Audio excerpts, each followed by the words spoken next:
The Richmond Forum has been developed by Richmond residents to promote civil, non-partisan discourse on topics of interest to give Richmond residents a voice in shaping their community. Now, our chair tonight is Dr. Roger Cook, retired Associate Professor, Swinburne University of Technology, a clinical and counselling, could be consoling, psychologist. And I'm told that he's going to have all of the candidates blaming their parents by the end of the night. Look, thank you. And Roger, the floor is yours. Thank you very much. Thanks, Alicia. We were expecting another candidate from the Liberal Party, but she let me know on Saturday that she wasn't coming. So anyway, we've got three of the candidates. I'll introduce them all in a moment, although some of you probably already think you know some of them. But because we had a spot in our program, we've been able to invite a couple of other independent people, although Helen Huang, who's up the front here, was one that we could now squeeze into our program. Helen will talk in a moment too. And we were expecting Tim Smith, who's an independent, but I haven't seen him yet, unless you're in the audience somewhere, Tim. So let me just introduce the candidates out here. Firstly, to my right is someone, if you're barrack for Carlton, you may well know this character. Anthony Koutafidis has played 278 games, it seems, in jersey number 43, and retired in 2007 due to injury, I understand. Old age, okay. But he's also had other things that have perhaps brought him to our notice. He was, in 2006, he was the winner of Dancing with the Stars. And in 2008, he was the contestant Cooter in the Gladiator series. So he's also been a Lord Mayoral candidate for the City of Melbourne. So in all of those things, you may well have heard this man's name. Sarah Whitty is next along. Sarah is a candidate for the Australian Labor Party. She's the Vice President of the Richmond branch of the Labor Party. She is the CEO of the Nappy Collective, which is an organisation which I understand provides nappies for those who are in need. I think it was probably initially for babies, was it? I wasn't sure whether it also for people at the other end of life. And also you're a team leader for Homes for Homes, having raised over 100 million for social and affordable housing. And Adam Bant, Dr. Adam Bant on the far right, is the federal member for our seat of Melbourne, and he's been there since 2010. He's been the leader of the Greens since 2020, following the resignation of Richard Di Natale. He's a former industrial lawyer, but we now know him as a reputation for campaigning for the climate emergency and for his emphasis on public ownership and wealth and opposition to neoliberalism. So we're going to hear more from each of these in just a few seconds. So in the order that I've introduced them, I'm going to let them speak. So first of all, Anthony, your statement for 3 minutes. No worries. Thank you, Roger. Thanks very much, everyone. I appreciate you letting everyone know that I did Dancing with the Stars and I was a gladiator. What a great honour that was, eh? It's great to be here. Thank you so much for giving up your time. I know how busy everyone is with life at the moment, and it's great to be here with both Sarah and Adam. It's an honour to be out in front here. I did run for the Lord Mayor campaign late last year. It was my first time into the politics realm, and I've got a lot to learn, but I really enjoyed that part, and I think what came out of there was the amount of work that I put into it to really get the result that I did. And I think a lot of people may have looked at me initially as a footballer, but then by the end of it thought, you know what, this guy's really had a go. And it's not so much the politics side, but me being the people's person and getting out there on the streets and talking to the people. My background is my parents were migrants. My dad was born in Egypt, mum was born in Italy, and got married out here. So I grew up with two migrant parents out in the northern suburbs of Melbourne. And I watched my father work as a labourer really hard, and I watched my mum work in the garage for many hours throughout the day, and we always had food on the table, and they really did live in the lucky country back then. And I think one of their most proudest moments, wasn't watching their son play AFL footy, but the fact that they were able to work extremely hard, pay off their house, and be able to live a life that they really enjoyed. And when they think of their families back wherever they came from, they worked extremely hard to pay off their house, which was a real thrill for them. And I look now and I think of the migrants and everyone, all the young kids. They certainly don't have what we had back then. It's certainly a lot different now to the times. And when I look now, obviously the cost of living pressure and issues at the moment, we have a lot of small businesses struggling. There's a rental and housing affordability issues, so a lot of people struggling with that. Doctors' bills are going up. Childcare is really, really tough for people. School fees and things like that. So there's a lot of issues out there, and I think the main thing is talking to people is obviously the safety part and the crime occurring. And so as I'm out there working hard, handing out flyers out at the train stations and talking to people and doing my rounds and starting to understand, I'm starting to get a bit of a better feel of people and what they need out there. As I ran, that was quick, as I ran the Lord Mayor, I know, it's good, Jesus Christ. Anyway, as I ran the Lord Mayor campaign, I learned so much throughout that time and the people that were struggling out there, and so it's really good. What I really want to do, because we're ending here, is everything that the people need. I want to go to Canberra, obviously, and fight for them and bring back the way that this wonderful city, this seat of Melbourne and other seats, but just bring back what it was before. To me, Melbourne was the most livable city in the world, and that includes these suburbs out here and how lucky we were. Do I have to stop right on time, yeah? Thank you, everyone. Hello everyone. Before I start, I just want to do an acknowledgement of country, but when I do this, I need your help to do that with me. So I have to read off my notes here because I learnt it just recently from some children at local schools. So here we go. Here is the land. Here is the sky. All together you can use the actions. Here is the sky. Here are my friends.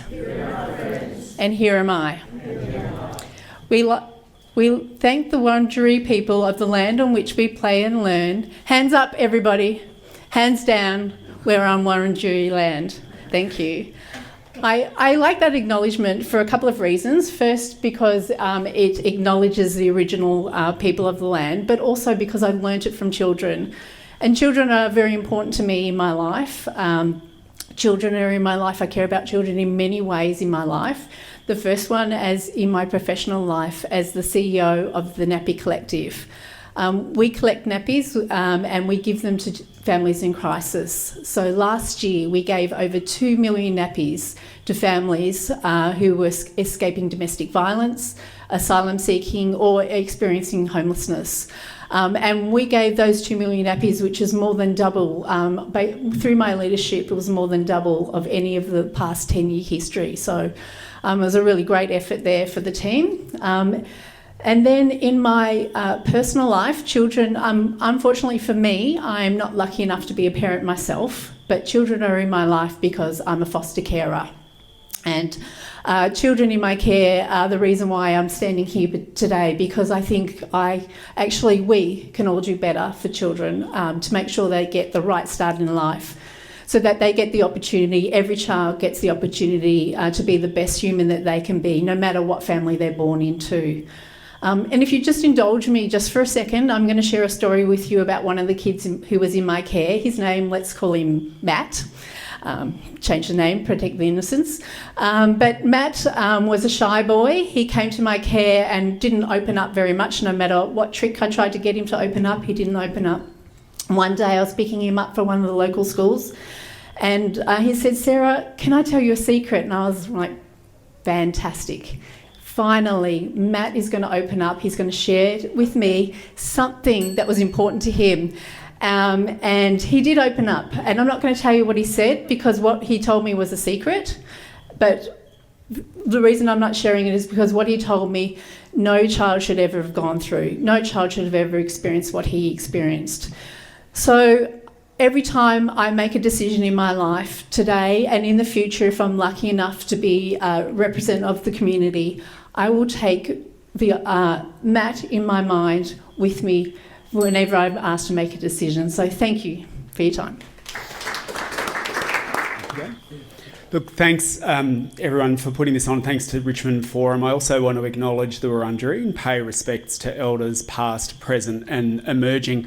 Look, I feel really lucky to be the member and to have been the member working together with the community, because I think one of the things we've done over a period of time is show some real leadership to the country. And I think Melbourne's values and Richmond's values have really helped lead the way. We've got the highest vote in this electorate for the marriage equality plebiscite back when we had to do that at a time when all of the others were opposing it. We really led the way and helped fight and push, and we got the reform that was needed. We got the highest vote in the country here, this community, for the voice referendum, and sadly it didn't go the way that we wanted to, but I think we're continuing to show that there is a big part of the country that wants to see justice and recognition with First Nations people. And of course, the first time that I got elected as well, thanks to people, including people in this room, by working together with the government, we managed to get dental into Medicare for kids. And that over the years has meant that more than, thanks to people of Melbourne, leading the way on that, managed to get over 3 million families across the country have been able to get dental treatment for their kids. And because it's election and it's prop season, I want to say with the coming minority parliament, I'm hopeful we can finish the job and get it in for everyone and get dental into Medicare, because it's a long overdue reform. Over the time as well, it's been my absolute privilege to work together with the community on some important local issues as well. You'll remember there was that move to shut down the Centrelink in the area during COVID from the government, and together we managed to sort of fight that, not only for an extension, but now, of course, we got that important presence in Abbotsford. There was the move under a previous Liberal government to get rid of the community pharmacy over in Hoddle Street that services so many people around here. One of the things that was actually a great Whitlam government invention and that sustained the test of time, and it was put on death row, but we managed to fight it off and secure its long-lasting continuation. And of course, one of the things that I think has made an enormous difference to the livability of this area that we worked on together has been around the East-West link tollway that would have really divided a lot of the community and increased a lot of traffic into this area. And so now, obviously with 30 seconds left, I hope during the Q&A we get a chance to talk about some of the big issues. One of the things that I just want to identify first that I think we need to get action on is going to be a priority for me in the next parliament is housing. Back in the 1980s, it cost 3 times the average income to buy a house, and now it's close to 10. And we really need a discussion in this country about what we can do to ensure generational fairness, to ensure that in a wealthy country like ours, everyone can put a roof over their head. Thank you. Thank you, everyone. I'm Helen Huang from Fusion Party. I'm a single mother, author, architect, and a domestic builder. So I have my own building business. I'm building 2 townhouses in Richmond for a client. So I know Richmond very well, and I have great attachment to Melbourne. Fusion Party is a doer. That's why I wanted to join, because for the past half of my life spent in China and half of my life in Australia, I'm benefited from the system and I know what is better, what is good. And join the Fusion because they are doer, they talk less. And the Fusion has a very detailed and serious policies about climate actions. It's not just we have solar or whatever, it's real actions. And we invest in R&D and have different business models, so we will turn Melbourne into a innovation, technology, economic hub in Australia, and then from here we built a sustainable energy, renewable energy industry, and we will export, not only leading the world technology in this field, but also export. So we'll turn our fifth industry for Australia, revive our economy. And also Fusion has lots of plans for living cost reducing and including reducing the housing cost. And I myself is a builder, architect. I have a great plan. I'm sure I can do it. And then we have other big plans for anti-corruption, AI safeties, and we even have world peace for the Gaza peace plans, which we invited other parties to join in, but they refused, including Green. You refused our plan. Oh, sad. But I would like to talk to you more, have more conversations, because you are the people I'm truly care for. So please, later on, we have further conversation. Thank you. Thank you to all of you for those initial statements. And now it's question time. Now I've got a whole bunch of questions here which many of you have written as you came in. So I'm going to start with the first, and what I'll try and do is give you, the candidates out here anyway, the opportunity to be first, second or third in response to this. So I'll try and be fair about this. So you're going to be first, Anthony, because you're there. Anyway, this is a question for Margie. The question is to everybody, as she writes here, and the question is, with events in America, with the American country, I think that says, with events in America causing havoc with economic, social and environment all across the world, how do you think Australia should be reacting to tariffs and scientific and academic funding cuts and anything else I think we know who this is, might come up with? Over to you. Thanks, Roger.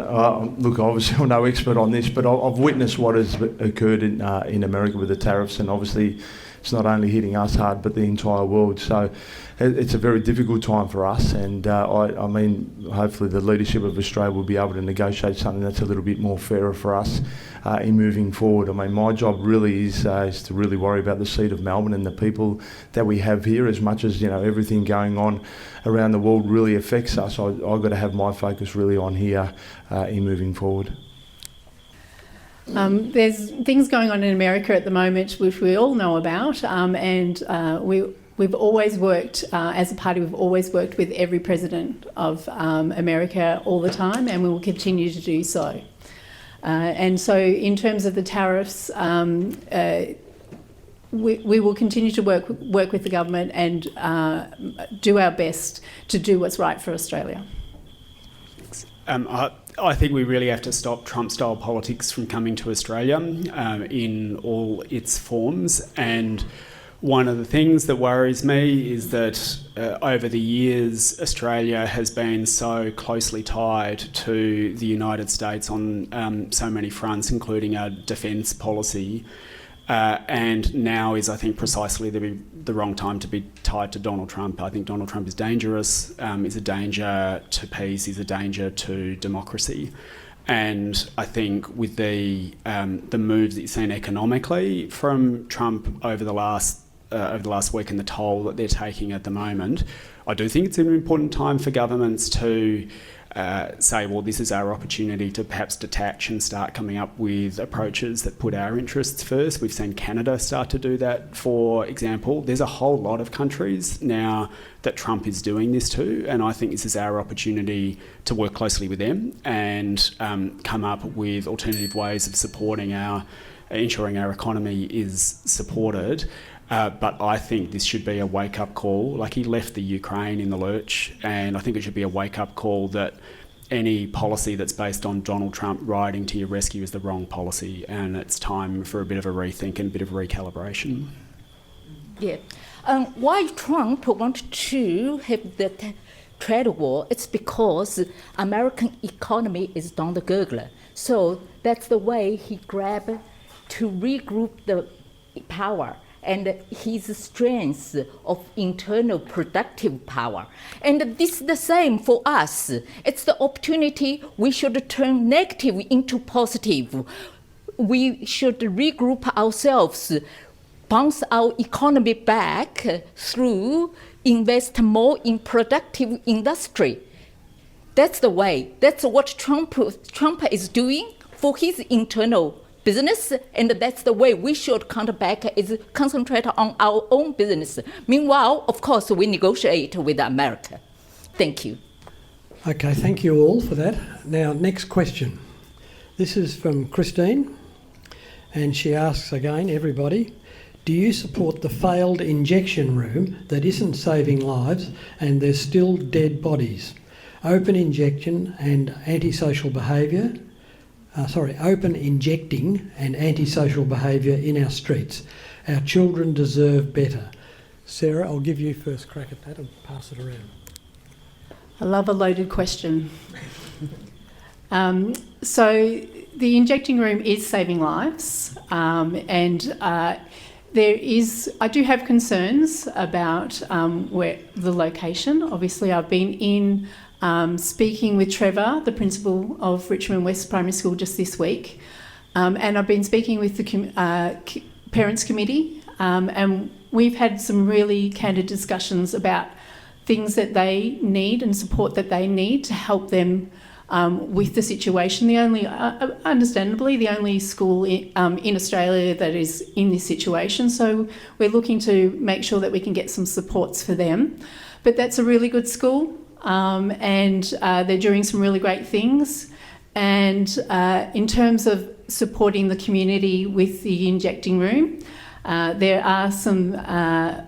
Definitely we need to look after all people in all walks of life, whether they've started from disadvantage and found themselves in a challenging situation, or whether they're the locals. By the way, I'm a local. I live quite close to the injecting room as well, so I'm more than aware of what's going on in and around it. And so we need to make sure that we support everybody in every part of their lives to make sure that they can be the best that they can be. Thanks. I do support the facility. I think it is saving lives. I do wish, though, that the government had acted on the recommendations and built other facilities in other places as well. I think there's a need for them in other places, and it shouldn't be that everyone has to come to Richmond. I'll always work with the community and all the levels of government when it comes to working out what we can do at a practical level to ensure that amenity is protected around the facility and that everyone is safe. But it's something that, going back many years, I've worked together with the community to campaign for, having seen it in operation in King's Cross in Sydney, and the lives that are saved and the ability to get people who need help into the service that they need is something that actually makes a difference to people's lives. Yes, we definitely have to do it in a way that ensures that there's not the spillover, in a way that that could be managed as far as residents are concerned. I've also been spending a bit of time in the last couple of weeks with parents and principal over at Richmond West, but I think one of the best things that we could do is push for more of them, so that they're in the spots that are needed, because the independent evidence and the recommendation to the government said that's what you should do, in part so that everyone is not drawn into Richmond and everyone can get their help close to where they need it. And I'm just disappointed that under, I guess, probably campaigns from Murdoch, really, that the government decided not to do that. But I think it would make a difference not only to people in Richmond, but also to the people who really need it, if there were more of them in the places that people need. Yes. Yeah, no worries. Yep. I'm not a huge fan of it. Talking to the residents, and particularly knowing Victoria. Thanks. Talking to the residents and the business owners, around Victoria Street. I mean, it's a heroin and ice, capital really of Melbourne, and so it's an area that a lot of people avoid. And when I think of Bridge Road back in its day when it was thriving and it was such a great place to be at, a lot of people avoid the area. They need help. There is no doubt about it. I think there's got to be better solutions for it, in my opinion, to be able to help these people. It's, in times of desperation, cost of living, and there's a lot of pressure on people. They can fall that way within an addiction. So I understand that. I've seen that with some of my friends. They need help. I just believe there's a better way of doing it, in my opinion. Thank you. Yeah, I believe it's necessary. However, the government has failed, hasn't done good research about where and how to evenly distribute it for the pressure, because we have help each other. This kind of spirit is a humanity part of the spirit we carry on in the community. However, The thing is, nobody wants to have a nuclear power station in our backyard. It's the same. So Richmond, Melbourne CBD, wherever close to the city area, is a high population area. You want to have nuclear power station and you don't want to have injection room so close to the populated area. So government needs to do a good research where is safe for the community. Meanwhile, we continue to have this spirit to help those people who need. Thank you. Okay, thank you. And now it's the next question from Heather. She wants this addressed to Adam first. You were going to be next anyway, Adam, but I think it's a question everyone could probably have a shot at. The question is, housing is my major political cost of living issue. How prepared, or to what extent are you prepared to negotiate with the incoming government on your policy? Very is the short answer. Like, as I said, I think it's at the root of so many of the crises. It's at the root of a lot of the cost of living crisis. It's at the root of a lot of health issues. It's like if you don't have enough housing, it's hard. Like you're always on the back foot to tackling family and domestic violence if there's not a place for people to go and you can't find an affordable place. We've got some pretty clear position that we're going to be taking to the election, and we're going to be saying more about that during the course of the election campaign, both around government getting back into the business of doing what it used to do and building public housing instead of knocking it down, because that helps not only people who really need it, but it helps drive down rents in the private market as well if there's a lot more lower income housing that's available. We want to see action on rents, so that rents are looked at in the same way that we look at other essential services, and like the ACT has a limit on how much rents are able to go up by. Other countries do it. That's something we should be looking at as well. During the course of this Parliament, by pushing, we managed to get an extra $3.5 billion for public and community housing that wasn't there before, including a lot of really practical help for public housing tenants and building new public housing. So look, we'll keep pushing, but I think if there is that minority parliament, of course we'll negotiate. It's like last time, we wanted to get dental into Medicare for everyone, but we got it in for kids because that was a good start and laid the foundation. I mean, that's the approach that we would take on something like this as well, but we will push.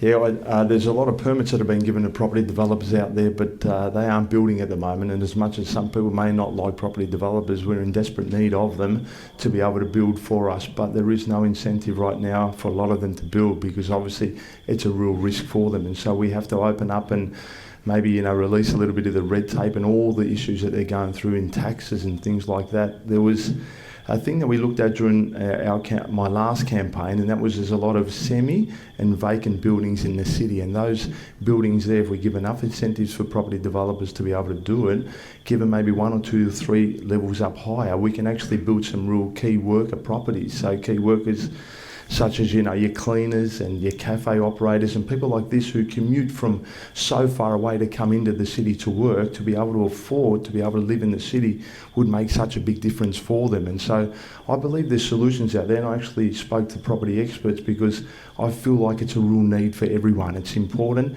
as the young people find it really difficult to be able to, buy a property or rent a property, and why not use their superannuation as security to be able to then go out and get a loan to be able to purchase a property as well. So there's solutions out there, and we've just got to be proactive with it.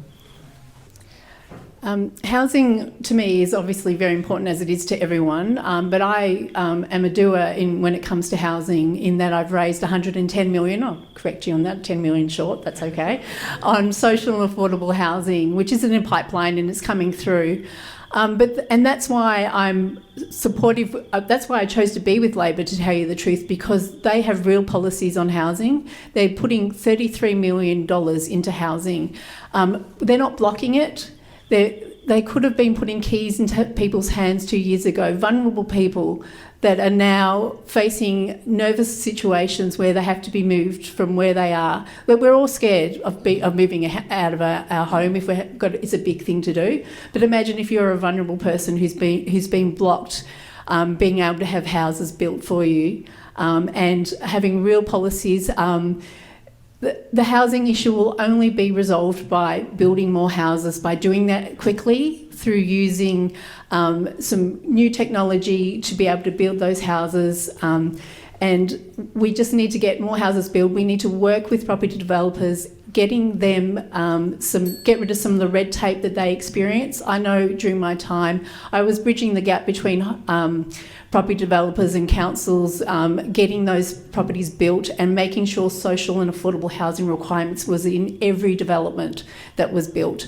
And that is something that I absolutely believe should be done. And if we give developers clear instructions about what is needed for them, they will build the houses for us. They just want to do it quickly. They need to know what needs to be done, and they will do it because time is money for them. So let's do it quickly for them, and let's have a win for everyone where we build these houses much quicker and get people into homes today rather than blocking and waiting for it. Oh, well, as a builder, talking about this, interesting. Yeah, so currently I've got a building project for 2 townhouses. For 10 months, I'm still waiting for building permit. So if I get into the parliament, quite a lot of red tapes needed to check it out. That's first thing, to make the building projection, recycle the cycle faster. That also reduce the cost as well. And for the confidence for the builder, for the industry, and for the consumers. And also, we need to get rid of all those taps for folks homeowner buyers, and because they haven't paid off their union cost, it's wrong. So everyone should be equal regardless, because they are difficult positions, in economic difficult positions. So we need to give more help in some way rather than push them out, or you don't have the first, the home loan because you haven't paid the union fees.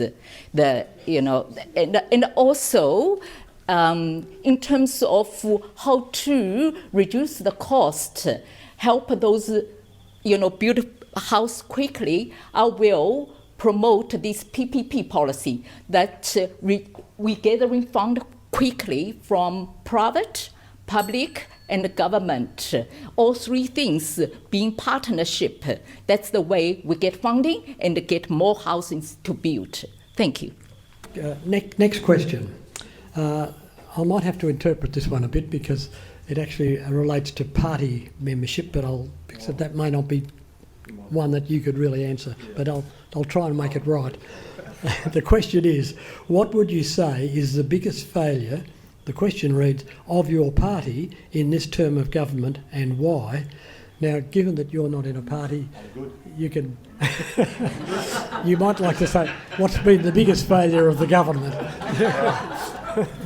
That's why I'm here as an independent, so I don't align myself to any major party, which I know it's a little bit more difficult than being associated and affiliated with a party, and obviously we don't have all the volunteers and things, but I don't really care about that. All I care about is really doing the work that I need to do, and so I'm here for that reason. And so for me, it's all about getting the balance right in Melbourne.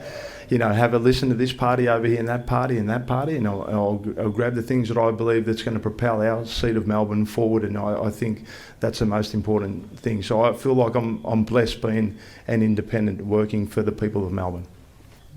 I might need some more thinking time. I can't think of something that I'm unhappy about. I love that. And I know you're laughing at me, but it's true. That is really what all I'm going to say is that nothing is springing to mind. I'm happy with the decisions that are being made, and I'll thank you.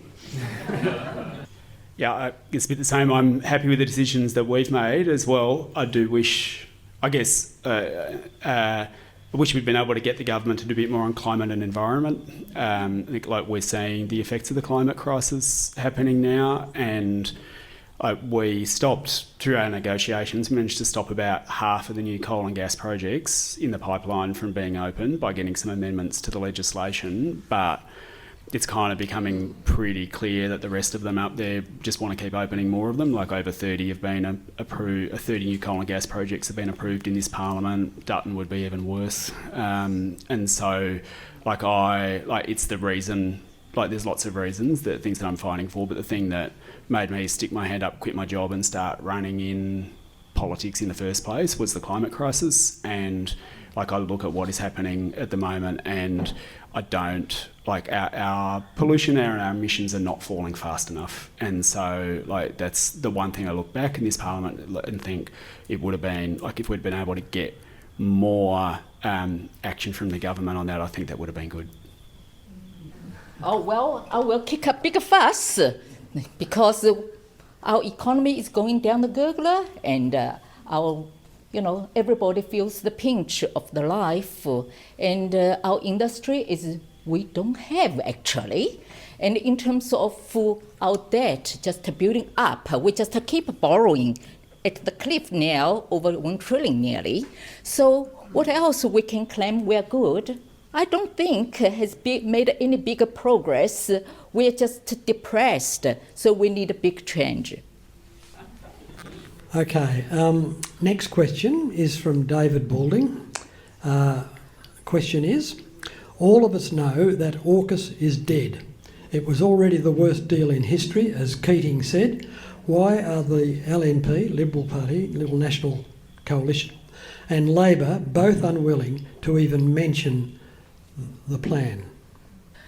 I think we all understand that we do need to work with the leaders of the world. That's a part of that's what we need to do as leaders of the country. We need to deal with other leaders, no matter what they are, and we will continue to work with whichever leader is within the US. And just to remind everybody that we do need a defence policy, and that Labor and Liberal are not the only ones with a defence policy. I believe the Greens also have a defence policy and need to have that in place. They understand the need for it.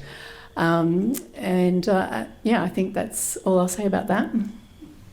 The US Congressional Office has said that for the subs to be delivered to Australia, they'd need to be building around about, I think it's 2.6 per year. It's tend to be corrected. It's 2 point something, high 2 points.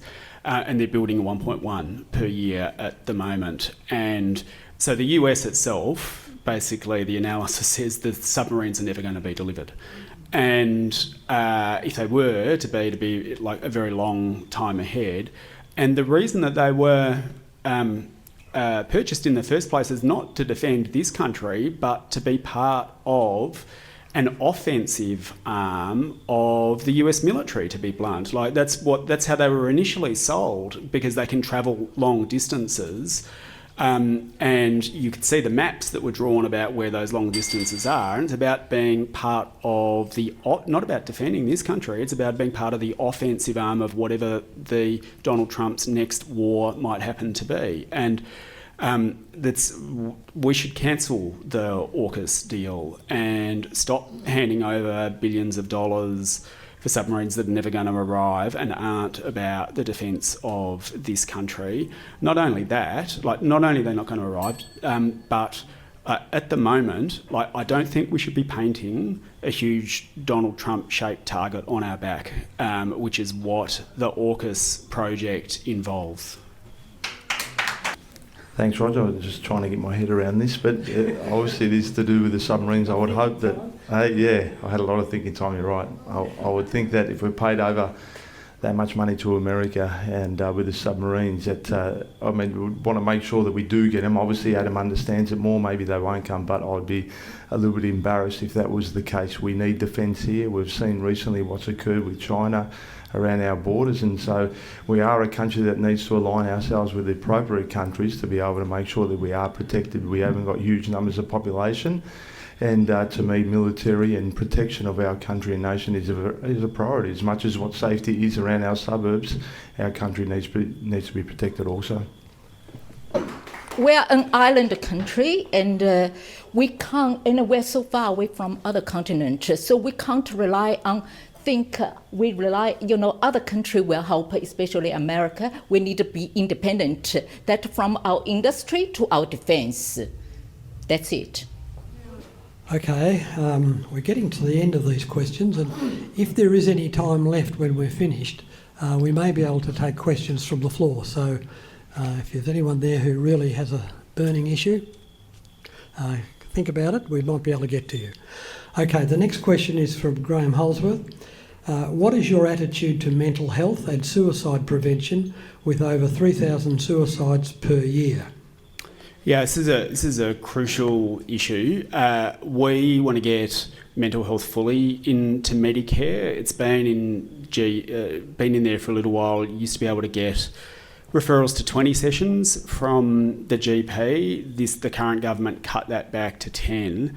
Our view is that it should be just like any other treatment you go to the GP for. They should be able to prescribe you as much as you need. Like, you don't get cut off from GP visits if you need it for repeat treatment, and it should be the same for mental health as well. And we're pushing for the building of 6 free local healthcare clinics per electorate around the country, where there would be qualified professionals available for you to be able to come in and get a free appointment at them. There's real costed policies. We've outlined how much they cost and how much you could, where you get the money from to pay for them. But I think incorporating mental health fully into Medicare and building free clinics locally where people can go to get their help, including the mental health help they need, is affordable. And I guess another way of putting that is that in a wealthy country like ours, everyone should be able to get the healthcare that they need, and no one should be missing out on getting mental health care because they can't afford it. I am with you on that one, Adam. It's great. I think Medicare needs to be expanded, dental and also mental health. And being who I am, I get people reaching out to me all the time for help. And so I guess I get exposed because I've been that, public figure, not to say I'm known by everyone, but I do. People reach out to me all the time, and I can understand now, in particular since COVID, the struggles of people with their mental health. And so it's important. I try to do my best. I'm on the phone all day, every day, trying to help as many people who aren't well, and people have issues at home. And I think COVID, a lot of students struggled during that time as well. A lot of the kids are finding it really hard to get back into schools. They need help, and we need help from federal government to have money there to put things in place to be able to help these people. I also think of people that own businesses who struggle. I've been in that position with small businesses. It can be tough out there. They need mental health assistance also, and I think we need to be able to get out there and have places like this where they can just turn up and listen to people that might be able to help them, and know that there's other people in their situation as well. And I think mental health for a lot of people is a massive issue, and we need to get right behind that. I think in the question had something about suicide prevention in there as well as mental health. And obviously suicide prevention is an extreme dealing with mental health, and absolutely we need to look after people in whatever state they're in mentally, and not let them get to that point. And we know that we're losing a lot of our young men to suicide, and that's the main cohort of people that are dealing with that. I'm feeling a little touched at the moment because I have had somebody in my life, but I know that mental health is important to me. It's important to everybody because we all need to look after our own mental health and the mental health of our loved ones. I also just want to say that if I think about people that I've met in my life who have experienced homelessness, I know that mental health is a big issue. The reason why a lot of people become homeless is because of their mental health. And by the way, if you didn't have a mental health problem when you became homeless, you absolutely will by the time you've lived on the street for a while. And so looking after vulnerable people in our community, their mental health is extremely important in every level of government.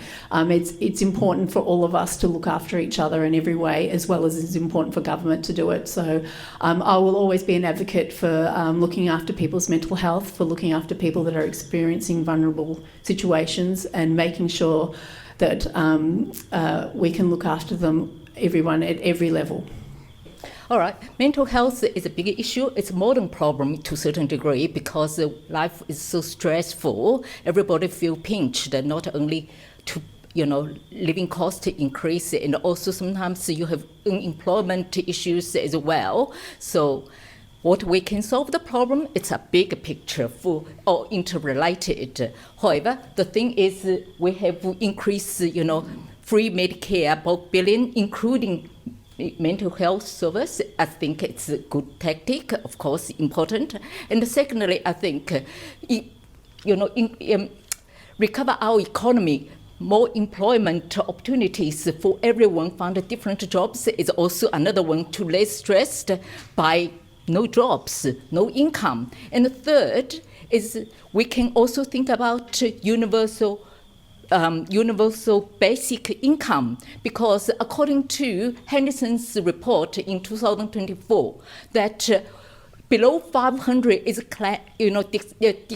classified as a poverty line. So those people, they are stressed because they are below, quite a lot of people, probably their weekly income is below 500. So if they have this basic income, that will take their stress out and less mental, issues will cause for them. And it's good when you have basic income, you work for enjoyment. It's not for retirement security, because you have already got basic income there, regardless you have job or not.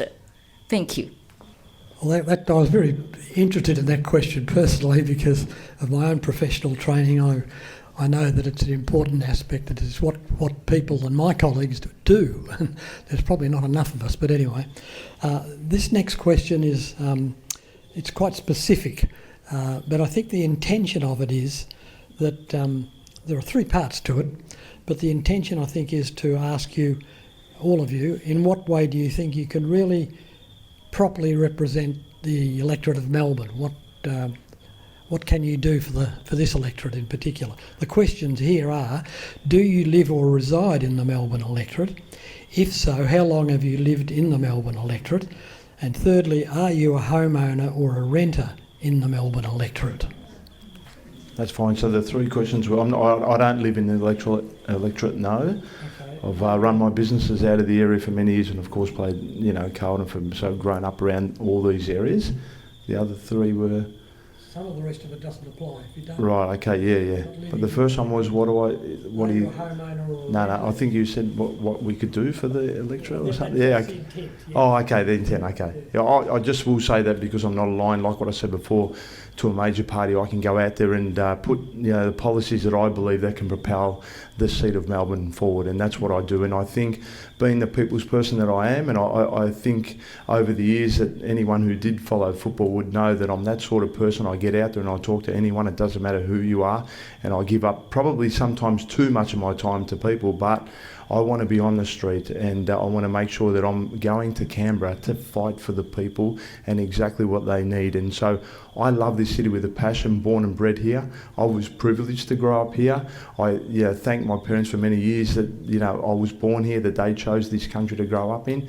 And I want the younger generation to feel and see what I seen growing up. And I think number one priority now for me is safety, because safety to me, when I grew up, I was able to roam around the streets, not cause trouble, but have fun with my friends. And that's something that my kids will hopefully one day understand, but certainly don't understand now. And so there's a lot of things that we need to do to help the city, but I'm in there to really fight, and I'm very confident that I can propel the seat forward. I think I said before that I'm a resident of Richmond, so yes, absolutely in the electorate. I spend...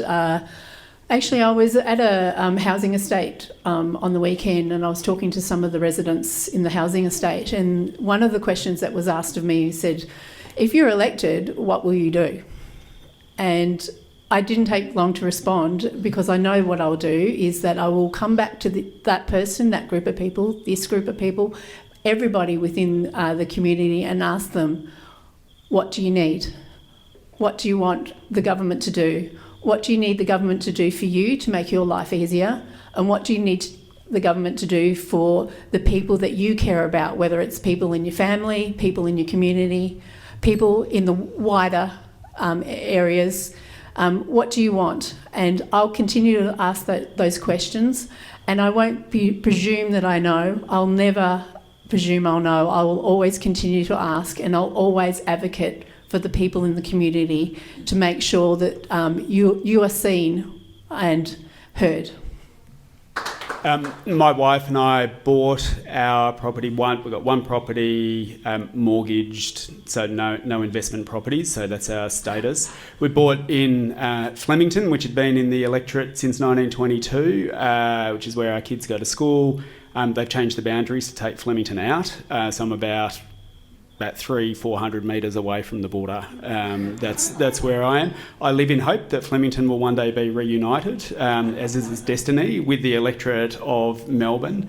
But that's where I am, and that's where I've been all the time that I've been an MP, except for a short period of time when I was still living in a flat in Parkville, which is in the electorate. Well, running for Canberra, running for Melbourne seat is kind of my way to give back to the society. My career built up here, it's all due to the government, due to the Australian democratic system. So I want to give back to the system, give back to the country. And secondly, I'm not living in this area, but I do have my investment property. And also, my building project is in Richmond. I've built 2 townhouses, and currently I'm building another 2 townhouses for Klein on Mary Street. So you all know it. But anyway, so I'm, very concerned about this community, and I will do all my best to make this community live happily. Everyone is harmoniously in a good environment and look after each other. Thank you. I think we've actually run out of time, as it turns out, so there probably won't be time for questions from the floor. But if any of the candidates would like to make anything, say something final as a... I think just on closing, it's just great to be here alongside the others who, put a lot of work in, obviously, to go to the election on May 3rd, but great to see everyone here. I'll be hanging around for a little while, and so if anyone wants to speak to me, by all means, I've got flyers here, have a look at my policies. If you see me around, please come and say hello. More than likely, should I tell them I might be at the railway tomorrow at Richmond? So if you're around, come and say hello. All right? So thanks very much. I too just want to say thank you. I'll be staying around, having a chat. Hope you want to come and have a chat with me as well. If I'm privileged enough to be the member for Melbourne, I just want to remind you all just to say to keep me on my toes, keep letting me know what you want and what you need, and I will be an advocate for you. Thank you. Yeah, thanks again to the organisers for putting this on and for everyone for coming. This is a really well-attended forum, and it's really exciting to see. Look, it's been and continues to be my real privilege to be a strong independent voice representing this area and the values of this area and taking them to the national stage and being able to get things done while also being really deeply connected with the local community and getting a lot of results and helping fix a lot of local problems as well, and take what the community wants to Canberra and to all the levels of government and get stuff done. And I'd really hope that I get the privilege to do it again with your support. Thank you for the opportunity, and thank you everyone for coming. And I will hang around. So after the meeting, if you want to, I would love to chat to you. Thank you. Okay, well, this is Democracy in Action, and we're all been given the opportunity from Kuda and from Sarah and from Adam and from Helen, and we do thank you for coming out and giving us the benefit of your experience, and we're now all going to go away and decide whether or not to vote for you. So it's been a real privilege to hear from you, and I hope that you do well. I know I've got my candidate that I'd like to win, but everyone, I guess, has got the opportunity now to make a decision. To our convener, Herschel Landers, and Herschel's been doing these for quite some time, and thank him for doing that, and our chair, Roger Cook, and for our timekeeper, Sally. To all of you, thank you for coming. It's terrific that you have, and come along to our further forums, and there's a yellow slip on the way out that you can see what we've planned for the future. And also put your names down. It's a hell of a thing for us to have to go and letterbox. It's still a way of getting to as many people as we possibly can. If we've got your email, you'll definitely hear from us. So if you could leave your email at the front desk. So safe home and see you soon.